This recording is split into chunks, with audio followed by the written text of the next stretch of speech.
the Royal Daily Tea YouTube channel. Please be advised all of my videos are for entertainment purposes only, based 100% on my own opinion, my own theories, and my own research.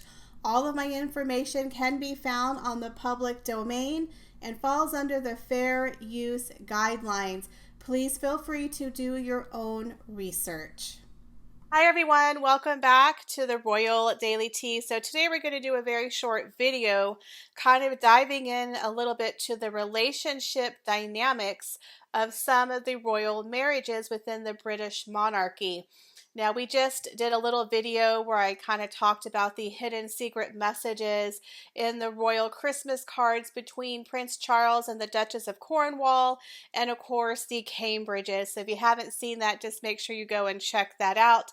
But it had me wondering, why are some of the royal marriages a success and why are some of them a disaster? Now, we know that Prince Andrew, Prince Charles, Princess Anne, even Princess Margaret all had a few disastrous marriages, and I believe they're all on their second marriage, except for Prince Andrew. We have people like Sophie Wessex and Prince Edward who have been married for over 20 years. We have the Cambridges who've been married for 10 years. And then we have Charles and Camilla who have been married for over 15 years without a public hiccup. And then, of course, we have the Sussexes who have been married for almost 3 years, but I wouldn't say that's a successful marriage, but we'll get into that a little bit later. But when you look at people like Princess Diana and Prince Charles, for instance, unfortunately, this was just an ill-fated pairing and marriage all the way from the start. These two, for one, did not love each other and they didn't know each other. Now, that wasn't their fault. They were kind of pushed into a marriage of convenience. This was kind of back in the 80s where they were still following very strict royal protocol. And they had Prince Charles, who was kind of the playboy prince. He was 32, and his mom was like, you need to get married and you need to have a son. Like, we need to stop playing around here. And they needed to find him a suitable bride. And she had to be a virgin and she had to be of upper class. And it was very, very hard to find someone who would be the perfect future queen or queen consort of England. And so here came Princess Diana. She had the right breeding, the right background. They knew her family. Her father was an earl. I believe her grandmother worked for Her Majesty as a lady in waiting, and she was a virgin, and she was, 19, 20. She was the perfect woman to marry into the royal family and to produce royal heirs. The number one job of a king or queen is to produce royal heirs. That's it, to keep the longevity going of the royal family. So when they paired him with Princess Diana, they thought, okay, she's the virgin bride, she's pretty, she looks good, she'll be great 2 spaces behind Charles, she's not going to cause a stink, she knows the royal protocol, she's grown up in this upper class society. But nobody expected the avalanche of popularity and the Diana mania that she created. See, out of that relationship, Charles is the royal, he is the future king. He has grown up his entire life being told, Charles, you're special. You're a royal. You're a king.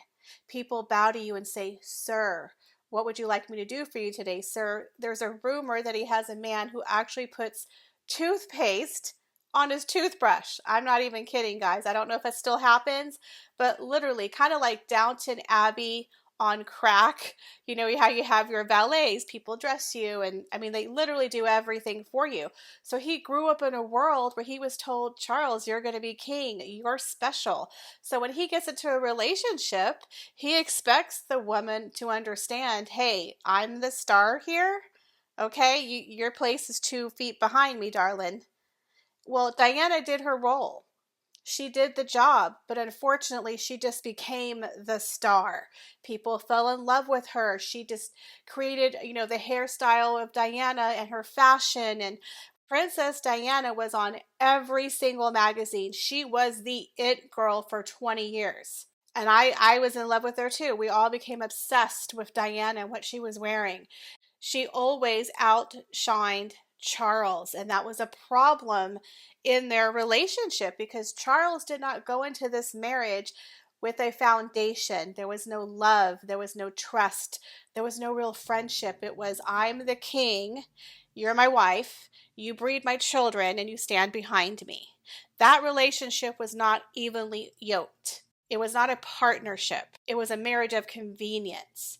And when Diana began to outshine him, it was like a competition erupted. And a man and wife are not to be competing with one another. And Charles was a little arrogant. He was a little stuck on himself. Like, excuse me, I'm Charles. Hello? Why are you getting the attention? How dare you? And there's rumors and there's well-documented, interviews where Diana came out and talked about how, oh, Charles became very angry with her when she stole the limelight. And you have video coverage of that. And you could see she's very like, oh my gosh, I outshined him. He's going to be angry. So that marriage fell apart. Of course, there was a lot of other things we won't get into. But that marriage was not set up on a positive or solid foundation, and it turned into a competition, and it became just horrible and nasty. But now, when you look at Camilla and Charles, they have over 25 years of a friendship, a relationship of love. There is a solid, respectful friendship and marriage there. When they come out together, it's not a competition because Camilla is not trying to outshine Charles. Camilla is the type of woman that Charles really needed to marry. He is the future King of England. He needs a supportive spouse, the woman behind the crown who is quietly there for him, his confidant, his companion, his best friend, someone he can lean on, someone he can trust. She's not out there showboating it. She's not trying to be a fashionista. She always, in my opinion, she's really stepped up her fashion game. I think she looks beautiful. She's age appropriate. And I think she's an attractive woman, and she's done an excellent job in her role as a future wife to the king, whatever title she's going to have. But this is the kind of woman that Charles needed. He didn't have the most loving growing up relationship with his mom. She was married to her duty and her children came second. It doesn't mean she wasn't a good mother. It doesn't mean she didn't love them. But, in those generations, children were not put at the forefront the way they are now. So as a child, he probably didn't get the love and attention that he wanted from his parents. So he met Camilla, who kind of filled that void for him. She kind of turned into like a mothering role, a supportive role, and he needs that in a wife and a partner. So when they show up together, there's a partnership, there's a friendship, there's a respect. They have a solid foundation, and that is why their partnership works as compared to his marriage to Diana. Unfortunately, they just never had the opportunity to develop a real relationship and a real foundation. But with Camilla, he's found where he's supposed to be. And so they together are a success. People like them because they've, kind of grown on people, and people respect her for the role that she's playing as the future wife of the king. And whatever her title is, she plays her role appropriately. She's not trying to steal the limelight. The same thing can be said for Kate and William. Kate and William had this on and off relationship for 7-8 years. Well before they got married, they've been married for over a decade. They have 3 beautiful children. But when you watch the Cambridges, when they go to an event, it's not one is showboating over the other. It's the Cambridges. It's a unit. It's a partnership. And they work well together. I don't feel like they're competing with one another. Who's going to get more press? First of all, they're both good looking. But let's be honest. We all want to see what Kate is wearing. Her beautiful hair, her beautiful fashion.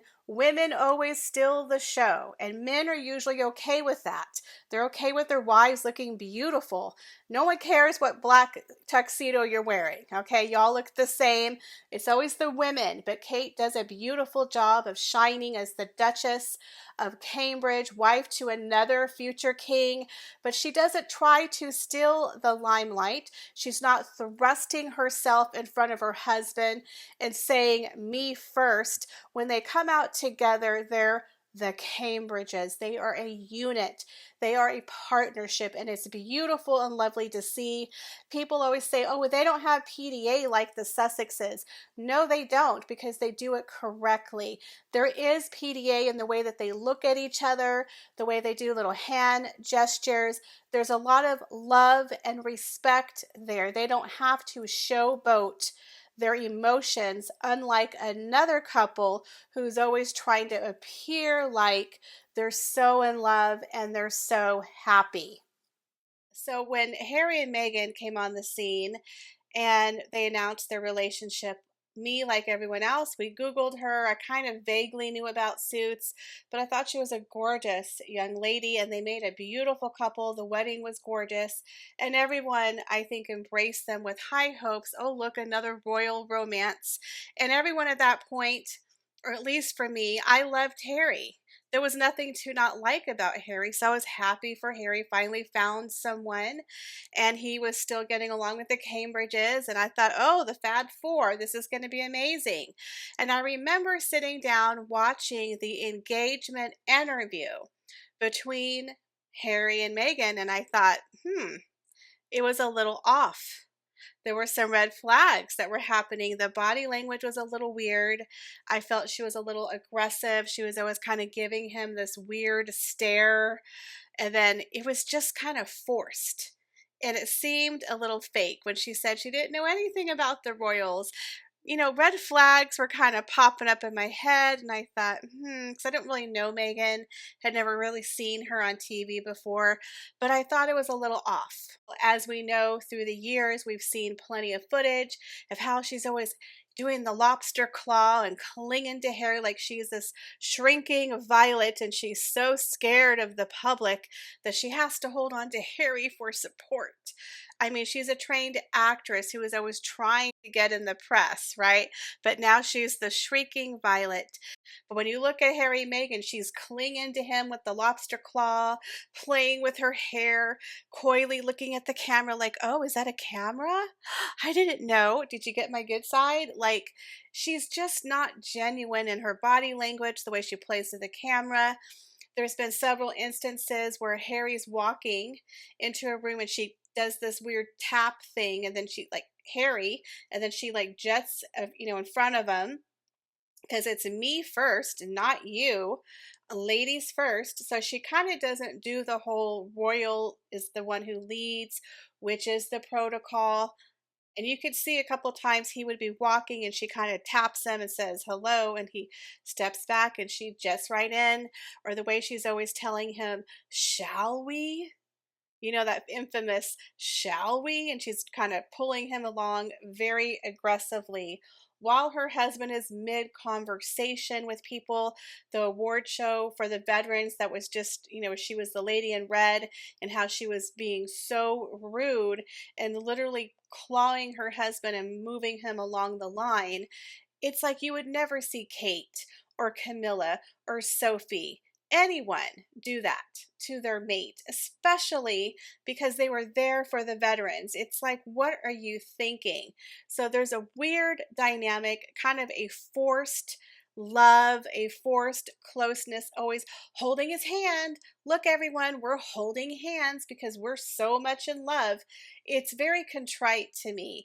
To me, I would much rather see a couple who lovingly glance at each other, who show a small amount of PDA, but you can feel the togetherness. With Harry and Meghan, I don't feel togetherness. I feel like Harry looks miserable 90% of the time.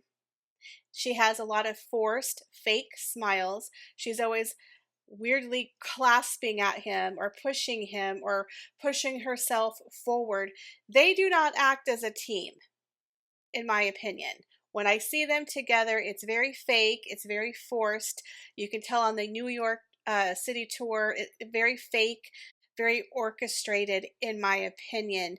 And then they're always trying to say, oh, we're so in love. But every time you see Harry, he looks miserable, and she's always the star of the show.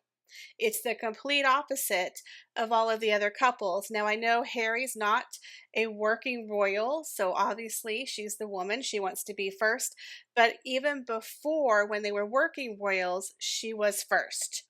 She has made it clear to Harry, I'm number one, you're number two. Everything that Harry does, it seems it's for Meghan.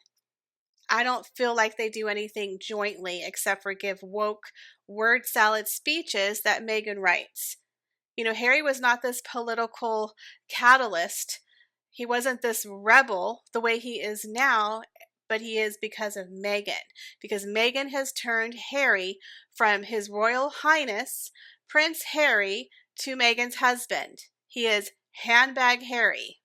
He's become a laughingstock. He is literally half the man he used to be. So it's just a very interesting dynamic how everyone thinks that Harry and Meghan are just the perfect lovey couple. But when you look at it, it's not real. It's fake. It's forced. They don't exude love to me. I don't see happiness. When you look at Kate and William, you can see it in their eyes. They're always smiling, even with Charles and Camilla.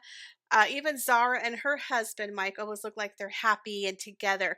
But when you look at Harry and Meghan, they literally look like they would rather be anywhere else than standing together at the event that they're at. It's just awkward, in my opinion. What do you guys think? Do you think I'm right in my analysis of the royal couples and the royal marriages? Do you believe that the Sussexes are still happily married? I think there's problems in Montecito. Leave me your comments, guys, down below. As always, I appreciate each and every one of you. So stay tuned. I have more videos coming to you shortly. As always, please make sure you like, share, and subscribe because it really helps the channel.